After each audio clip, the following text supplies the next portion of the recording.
Who makes the best tablet in 2023? Is it Samsung with the new Tab S9 Ultra, or is it Apple with the M2 iPad Pro? Well, today we're gonna compare everything that you don't see online, including the speakers, the displays, the performance, their keyboard accessories, and much more. Looking at the specs side by side, the price tag is identical if both of these have 256 gigs of storage, but the Samsung, the base model, comes with that. Now, the interesting thing is that we also have a micro SD card slot built in, so you don't have to spend a ton more money to upgrade your storage like you do with the iPad. And holding this thing in my hands, it feels massive with its over 14-inch display. And the iPad, which did feel big before, well, it feels kind of small. Now, the weird thing is, even though the Samsung is so big, it is just slightly heavier, but holding it, it actually feels lighter because of its larger size and its thinner design. Now, what's also crazy is that the Samsung is waterproof. It's IP68 rated, so you can have it in 1.5 meters for 30 minutes, including that S Pen, which you cannot do with the iPad. And the S Pen is also included for free in the box instead of having to spend $129, so that saves you money. And not only does it magnetically attach right here on the back like it did previously, but it can also attach at the top. Now, the iPad's magnets that hold the pencil are quite a bit stronger, and I also prefer having Face ID built into the bezel compared to the fingerprint scanner on the Samsung, even though it has a notch built into the display, which the iPad doesn't have. Now, both of them have USB Type-C ports, but the iPad has Thunderbolt built in, which is nice, and they both have quad speaker systems. Speaking of speakers, let's go ahead and compare them.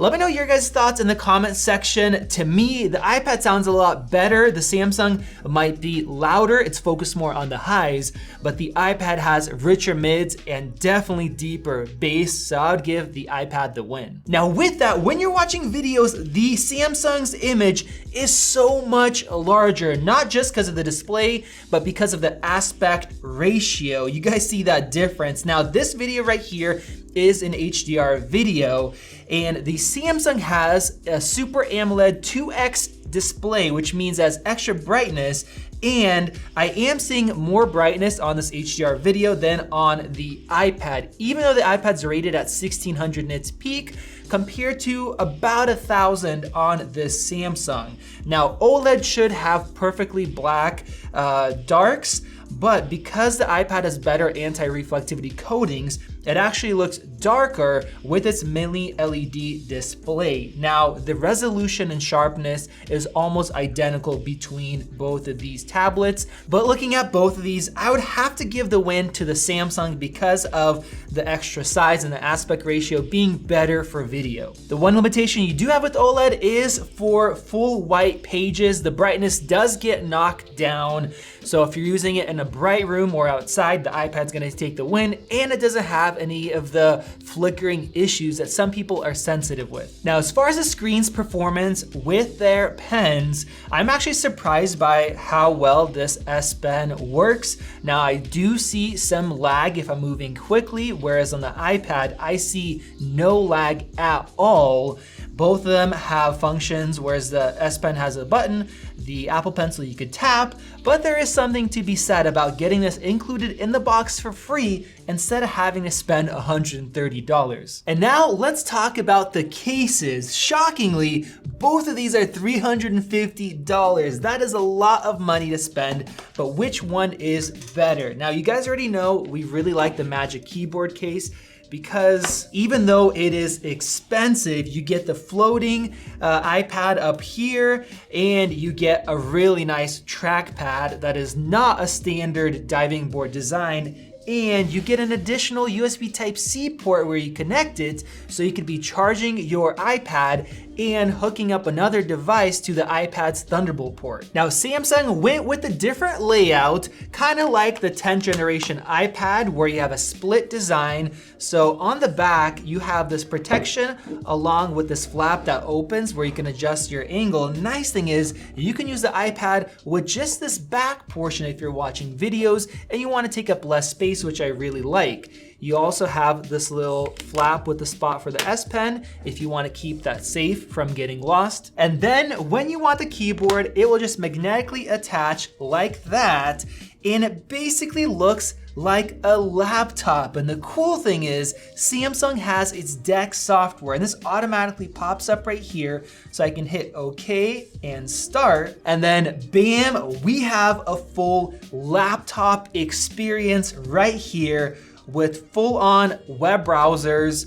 I just absolutely love DeX. We have talked about it in detail before, and it gives you the best of both worlds. Now, talking about this bottom portion right here, it is nice and thick, really rigid, and the keyboard also feels very, very nice. And then with that, the trackpad over here, it is a diving board design, but it does actually feel quite nice. It is responsive, and there is a reason why Samsung is charging $350 for this, because it is really nice as well. And I would say, other than not giving you an additional USB Type-C port, if I had to choose one winner between Apple's Magic Keyboard and Samsung solution, I would choose the Samsung, especially because of the multitasking with DeX. Now, as far as the cameras, both of them have a regular lens and an ultra wide in the back. Their resolutions are just slightly different, but here's the regular shot, and then here is an ultra wide shot. You guys let me know in the comments which one looks better. The iPad does have a LiDAR sensor for AR, which is really cool. And then on the front, the Samsung actually has two cameras in that little notch. Now, right now, I'm just looking at the default standard ones, and here is a picture. You'll notice that the Samsung's image looks a lot more detailed, and that is because the iPad uses an ultra-wide lens that it crops compared to having dedicated lenses. And even comparing the iPad and Samsung in ultra-wide, the Samsung looks a lot more crisp to me, but you guys let me know what you think. Now, the other nice thing about the Samsung is its horizontal front-facing camera orientation. That means that using the Samsung with its keyboard or just holding it looks a lot more natural, like you're using a laptop where your eyes are centered and your face is centered, compared to using the iPad. And right now I'm looking at the same exact spot, I'm sitting centered, but it looks like I'm looking off to the side if I'm using the Magic Keyboard. So let me know which one looked better and which one sounded better down in the comments below. And now let's get into performance, because this is where we can have a big difference. I'm gonna start out with the SSD Speed Test right here. Let's go ahead and run this and take a look at that difference right there. As far as write speeds, we have 1100 compared to 915 if we're comparing base models, and for 256 gig on the iPad, you get 1400. But as far as the read speeds, we have 2680 compared to 1532 or 1620. That is a massive difference. So even though the iPad has Thunderbolt built in, if you're transferring files with even 256 gig, it's gonna be quite a bit slower because we have that limitation. That's just like with the M2 MacBooks, where Apple is using a single NAND chip instead of dual. And as far as the storage, I also have to mention that SD card that you can just add in your own storage if you need more space, but for a cheap price. So I would call it a win for the Samsung. Now, as far as processors, we have the Snapdragon 8 Gen 2 compared to the M2 chip, which is crazy. 8 gigs of RAM compared to 12 at the base. And let's go ahead and start the CPU benchmark. As far as single core performance, the difference isn't huge. It's only 16%.